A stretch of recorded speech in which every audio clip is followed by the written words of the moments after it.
It was late summer, 1970, inside RCA's Nashville studio. The red recording light glowed. Elvis was halfway through a take when a sour chord rang out. He stopped, slowly turned. In the corner, a young guitarist's hands were shaking so hard. His pick nearly fell. If you think you've heard every Elvis story, this one will surprise you. It's about what happens when a legend sees fear and turns it into something unforgettable. The sound hit like a crack in glass. One wrong chord, sharp, metallic, hanging in the air just long enough for every head to turn. It was late summer, 1970, in Nashville's RCA Studio B, the King's creative home turf. The amber glow of the overhead lamps pooled across the scuffed wood floor.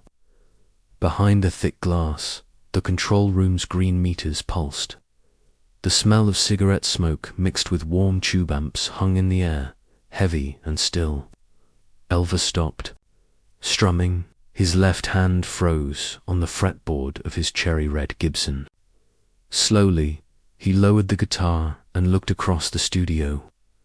In the far corner, a young guitarist, barely in his 20s, stared down at his hands.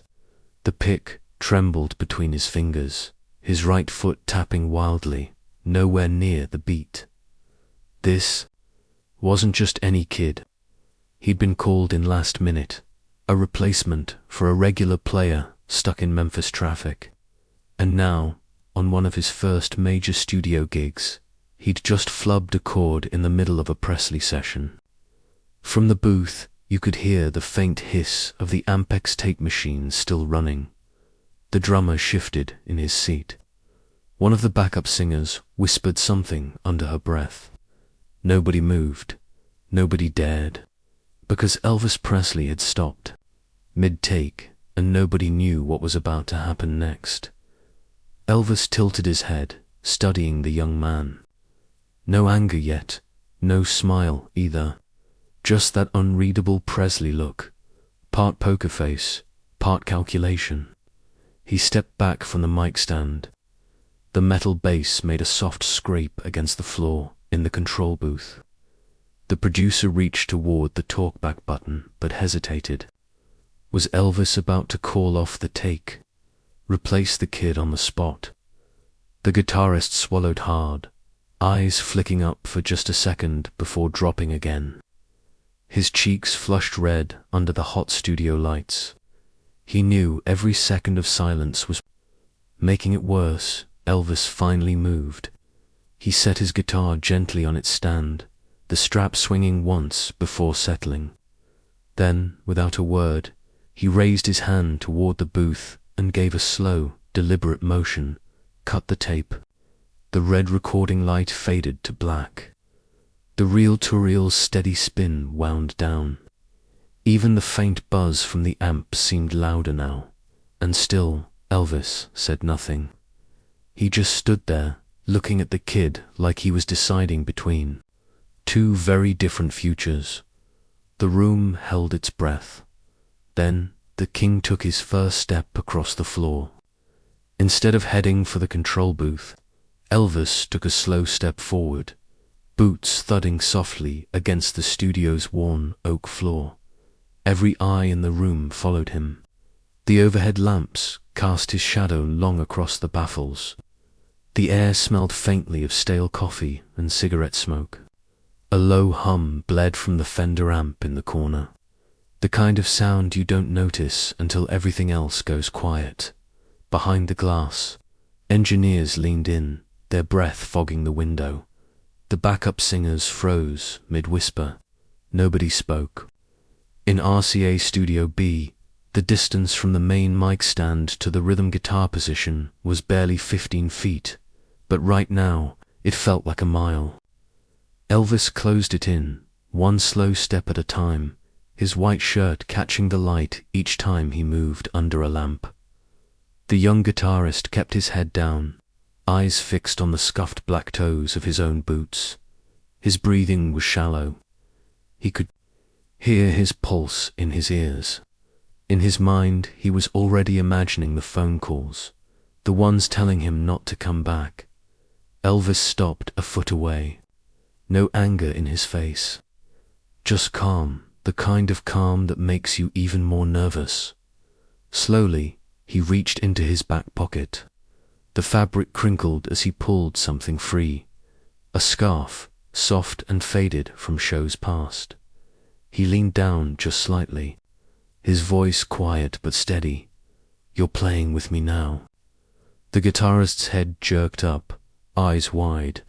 He didn't know if Elvis meant it as a joke, a challenge, or a lifeline. But the scarf was already draped around his neck, a symbolic nod usually reserved for fans in the front row, not fellow musicians. From the booth, the producer's eyebrows shot up. One of the backup singers pressed a hand over her mouth to hide a smile. An engineer mouthed, "What is he doing? Why the scarf? Why now?" Elvis hadn't given anyone the answer, not the crew, not the guitarist, not even the man himself yet. Elvis gave the scarf a gentle pat, then stepped back and looked toward the guitar on its stand. "Let's try something," he said. The kid didn't know it yet, but the next few minutes would decide if this was the worst night of his life, or the moment everything changed. Elvis didn't signal the band. He didn't count in. He just pulled a chair over and sat down next to the kid. The scrape of the chair legs echoed in the quiet studio. The room felt smaller now, the sound baffles, towering like walls around them. The smell of warm electronics from the amps mixed with the faint sweetness of someone's cologne. Elvis leaned forward, resting his elbows on his knees. His voice was low, casual. "Play the intro, just you." The guitarist blinked, unsure if he'd heard right. "Sir, you," Elvis said, tapping his knee in a steady rhythm. "Give me the first bars." All eyes locked on the kid as he lifted his guitar. The strap creaked. His fingers hovered over the strings for a beat longer than normal. Then a tentative strum. The notes wavered at first, but Elvis nodded along like it was exactly what he wanted. Elvis began humming under his breath. Not into the mic, just loud enough for the kid to hear the pitch. The hum wasn't perfect, but it was warm, steady, grounding. The guitarist's hands steadied. The melody began to flow, each note landing cleaner than the last. Halfway through the intro, Elvis picked up his own guitar and joined in. He didn't take over. He blended in, letting the kid's part lead. The two guitars wrapped around each other, the sound growing richer. It was working. The room's tension was melting away. But up in the booth, the producer suddenly raised his hand a sharp wave to the engineer. The Ampex reels were almost empty, just seconds of tape left before it ran out. In an analog studio, that was an expensive stop. The engineer mouthed, "We're out." The red recording light began to dim. And just like that, the music that had been finding its footing was about to vanish into silence. The tape machine stopped cold. The last chord hung in the air before dying into the hum of the amps. Silence filled RCA Studio B. The reels of the Ampex machine stood still, a faint smell of warm metal drifting from it. The producer's hand hovered over the talkback mic, but didn't press it. Nobody wanted to be the first to speak. The young guitarist's fingers curled into his palm, knuckles white. His chest felt tight. In his head, the same thought kept looping. I blew it again. Then Elvis laughed.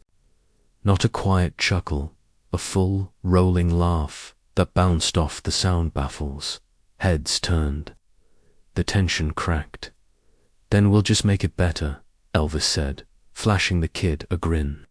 He stood, walked to his mic, and gestured for the band to get ready. From the top, he called, "Follow me." The red recording light blinked back to life. The reels spun up with a soft whir. This time, Elvis kept his eyes locked on the guitarist. Every chord change came with a nod or a tiny smile, subtle cues that only the two of them seemed to notice. When the kid hit a tricky turnaround clean, Elvis gave the faintest wink before sliding into the chorus. In the booth, one engineer mouthed, "We've got it." The backup singers swayed in place, grinning as they layered in harmonies. The whole room was leaning into the groove now. The earlier tension gone by the time they hit the final chorus, you could feel the difference. Looser, warmer, almost like a live show instead of a studio take. As the last note rang out, Elvis didn't wait for the playback. He turned to the guitarist. "See, that's the one they'll remember." But Elvis wasn't finished with him yet, not tonight. As the crew began to pack up cables and cases, Elvis caught the kid's eye again and motioned for him to stay. "You got somewhere to be?" he asked. The answer would turn a good night into something legendary. By midnight, RCA Studio B was almost empty. The echo of moving cases and clinking mic stands faded into the hum of the ceiling fans. Coffee cups with lipstick marks sat forgotten on the piano lid. Cigarette smoke curled in thin ribbons under the amber lights. The green glow of the studio clock read 12:03. The young guitarist was still clutching his instrument, unsure if he should leave or wait. From across the room, Elvis called out, "You got somewhere to be." The kid shook his head. Elvis walked over to a corner where a battered brown guitar case leaned against the wall. The latches clicked open with a familiar metallic snap. He lifted out an old Gibson, the sunburst finish worn smooth, where countless strums had passed over it. "Play this," Elvis said, handing it over. The weight surprised the kid, heavier than his own guitar, the neck warm from years of use. He sat down, fumbling through a few chords. Elvis grinned and pulled up a chair across from him. "Let's trade." For the next hour, the studio became something else entirely. No producers, no red lights, just two guitarists swapping riffs.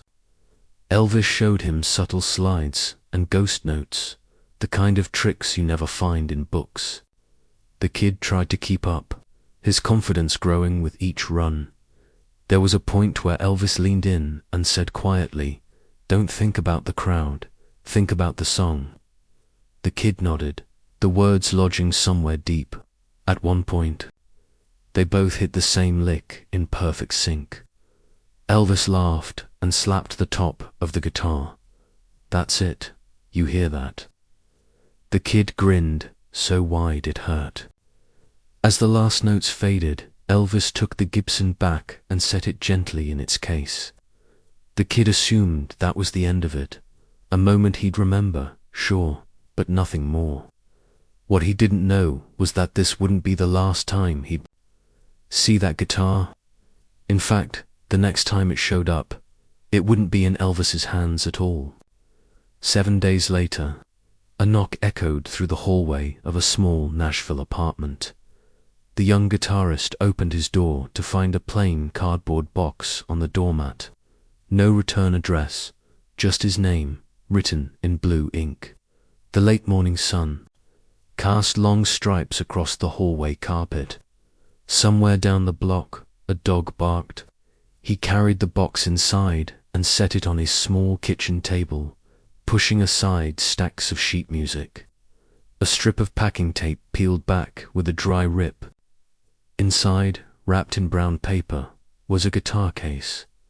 His hands hovered over the latches for a second before flipping them open. There it was, the same sunburst Gibson he'd played with Elvis a week earlier. The worn finish, the familiar weight, even the faint smell of cedar from the case lining. On top of the strings, tucked under one of them, was a folded piece of paper, in slanted script, it read. You'll do fine. Keep playing, E. He sat back in the chair, just staring at it. For a moment, he didn't even touch the strings. It wasn't just a gift, it was a message. A reminder that even in the middle of pressure and doubt, someone like Elvis Presley had believed in him. According to his family, that guitar never left his side. It leaned against the wall by his bed until the day he died, still strung, still playable. At family gatherings, he'd sometimes take it out, play a few bars, and smile, though he never told the full story, unless someone pressed him. The young guitarist went on to build a steady career as a respected session musician. But he always said it started that night in RCA's Studio B, when the king turned a missed chord into a lifeline.